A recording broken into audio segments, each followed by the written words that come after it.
haven't been down to this river since summer last year. Obviously had the closed season for the river fishing. I didn't really know what to bring with me. I was going to bring a strimmer. I sort of wish I did now, but I just bought a pair of old shears. Be rude not to, my fishing rod, and in that bag I got a metal rake end on the rope, so I could cast out and rake out any beds. And I thought I'd just bring the shears. I won't lug around the strimmer today just to check it out, but as you can see it's quite overgrown, and them shears, it's not going to be good enough I don't think. So I think I'm going to have to bring the strimmer down next time. I'm a club member here and we're allowed to wild camp, do fish, night fishing basically. So I'm trying to look for a fishing spot for a overnighter. So it's a lot of good spots. There's I think there's a few carp in here, pike, tench, red roach, but to be honest it's a camp overnight. If we catch fish it's a bonus. Out in the country you get a load of sheep on this side, cows and things on that side. It does get a bit windy today, as you probably could hear, a bit breezy. That looks good down there, just next to that snag. But there's no real good flat spots for a tent. That's the only thing, that's the only trouble. My rake could rake out a small bit in there to retrieve the fish. It's all on a slope. I think there's a spot further up. Plenty of places to fish for the day, but to have a nice flat spot just to kip for a few hours, it's a bit more tricky. Now I know this spot here is a good place for perch. It's not very deep in there, but I've caught loads of perch along there.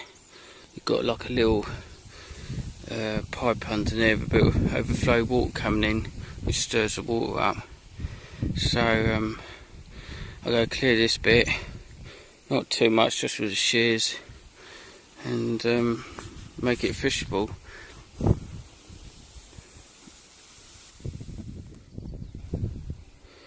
That's all you need to do really.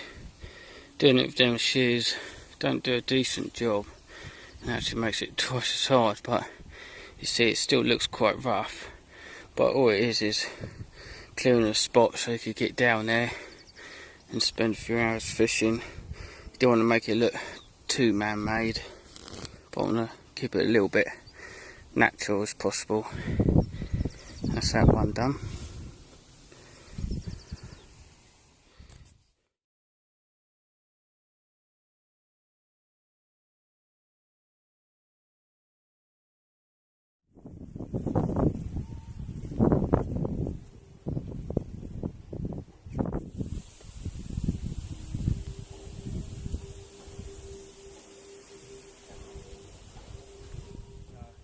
Head up to this spot where I remember in the winter it's flat, but by the looks of it it's all overgrown, so I definitely need to come out with a strimmer, probably on a cooler day. So I'll check this spot out. I've cleared a few bays already, and I think I'll set my rod up for an hour or so.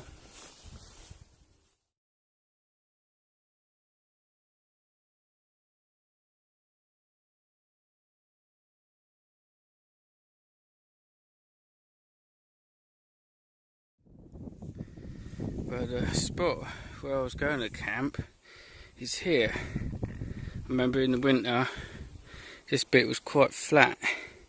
Obviously didn't have all this, so I don't know what to do about this now.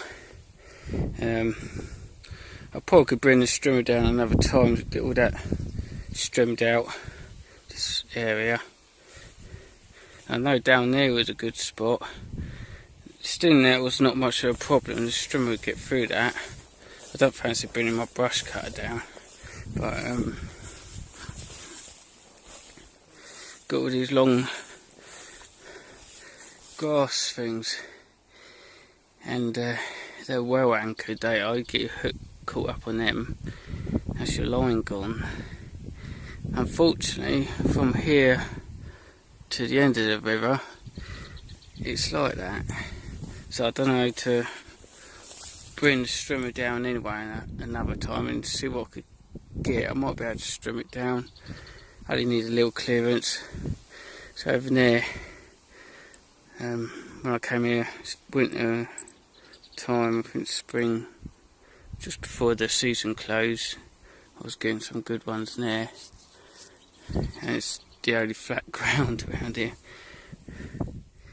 I've got my quiver tip out. I'm using breadcrumbs in the feeder and maggots and casters. Just made a load of noise. I threw the rake out to see what the bottom's like, and it's actually quite smooth around here. So it's quite open and clear, and this tree overhanging is the ideal bit for the bigger fish to sort of hide and sit out the sun and wait for food drifting by. So I've thrown some food out in my feeder. I did hear a big splash over here. A bigger fish might be taking the bits of food that's coming down the river here. But now I know in the future this bit here is clear and there's only branches full. I think it's quite a good spot. Unfortunately, I can't really camp because it's all on a slope. There was a bit of a footpath up there, but I sort of being in the way. So let's sit here for about an hour. Let's see what happens. See, this is the mix I got. It's just breadcrumbs from sandwiches and crust and things, blended up with a bit of sweet corn and bits and pieces. The idea of this, I squeeze it up in a ball, and when it hits the water it breaks open, causing like a cloud of smells and food. But where it's blended up, it's not really big enough to fill the fish, so they'll be looking for the particles. And on my hook I've got a maggot and a sweet corn, so hopefully they'll be looking around for bigger bits. And take my sweet corn, throw this out.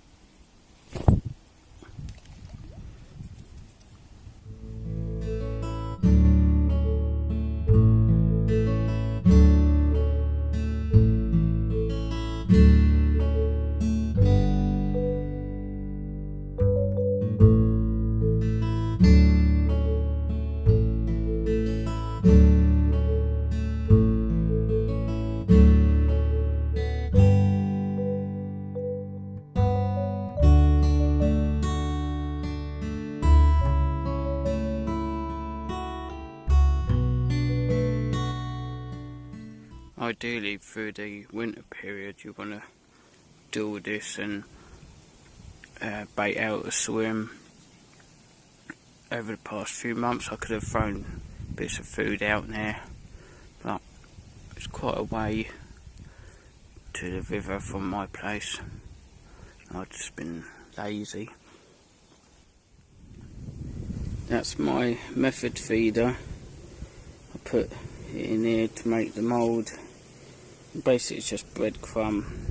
Here's my hook length going back in itself, the hook buried in there, the sweet corn as you can see in there, and then this is, I think this one's a bit of worm flavouring, and a couple of maggots on the hook as well. Get that cast out. Wasn't getting much over there, a few bubbles, but a lot of them could be on the top. As well, I've got my float rod, but there's a splash over there, a little one. But I'm running out of time, so I'm just sticking to this one rod. I am getting a few bites in there. I'm just watching the tip. It needs to bend right round basically. just over now. The tip has knocked about a couple of times. It could be perch and pike.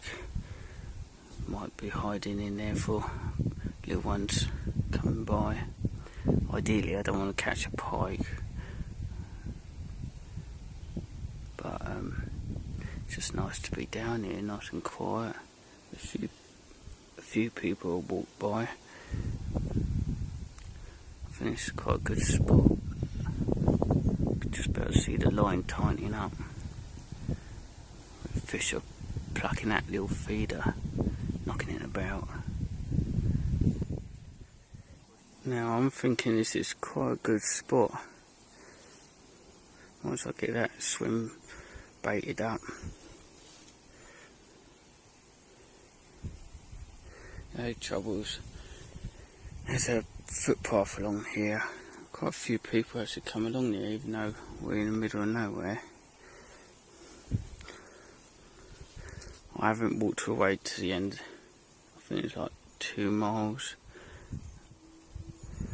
But it's just where am I going to put a tent? It would have to be hit just on top here. It's right by people, and even horse riders come down here. See, it's on the slope. That's the only thing.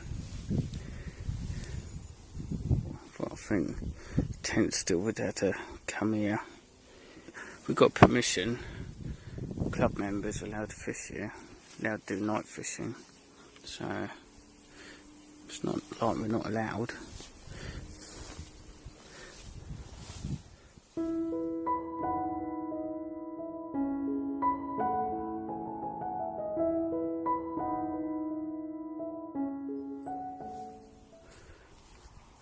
One thing that might wind me up is that thing.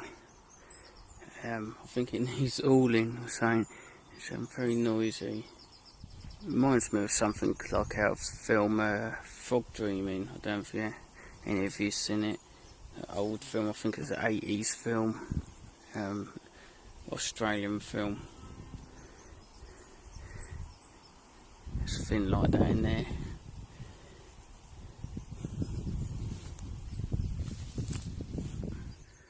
This has got everything in this bay.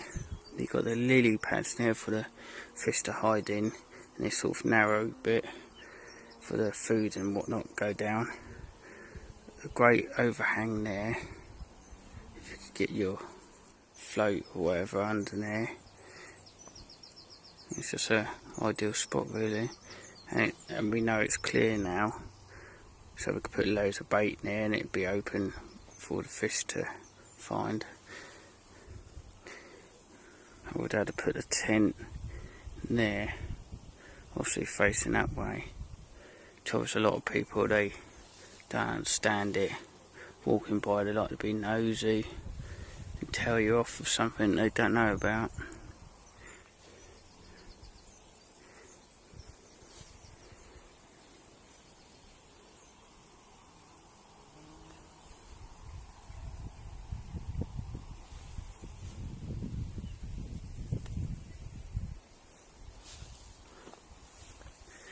Tip's still going on there, still bouncing about, a few bubbles,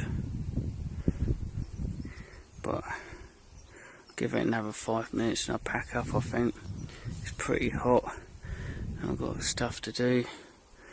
I would have to come down with a strimmer like the beginning of the week or something, string some of this out, just make a better clear spot. There are fish, little fish like roach and things, swimming around feeding on the top there. If I really wanted to, I could get my float rod out and probably pluck a load of them out. See, they're bubbling around there. But I've pretty much run out of time now.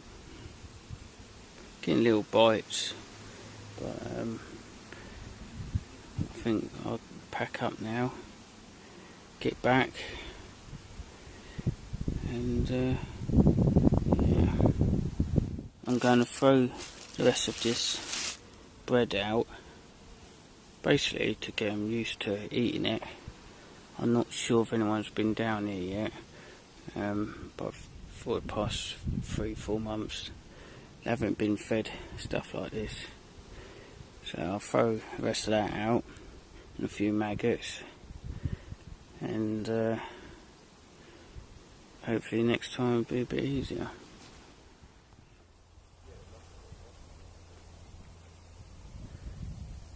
I just had a couple of people row by on a canoe, that with my rake in the bottom out. I think I'll call that it now, so I'm just packing away. All packed up, ready to go. Brought everything with me. Didn't catch anything, got a few bites, but to be honest I didn't expect to catch anything because I made quite a bit of disturbance. Then that couple came along with the canoe thing. With any river it is, that just put off fish for a long time, so it's time to call it a day. Thing is, this sort of place, it doesn't matter if you don't catch anything. It's like childhood memories fishing by the river. It's just nice to be out in the country, listening to the birds and the wildlife and everything. Catching the fish is just a bonus. So if I did camp there, I did see the farmer come by in his big tractor. That's what these tracks are made from. So I would have to clear a spot and try to go close to the edge as I can. Bit of a squeeze. I haven't seen anyone else camp here, but having permission to, license and membership and all that lot, gives me the encouragement. Anyway, I'm heading back now, so thank you for watching and I'll see you later. Cheers, bye.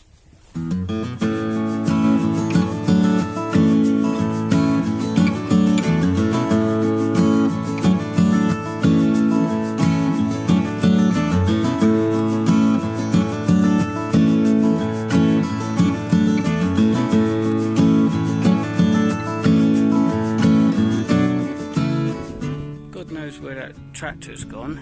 It was a huge tractor towing a triples, like a mower thing, blades.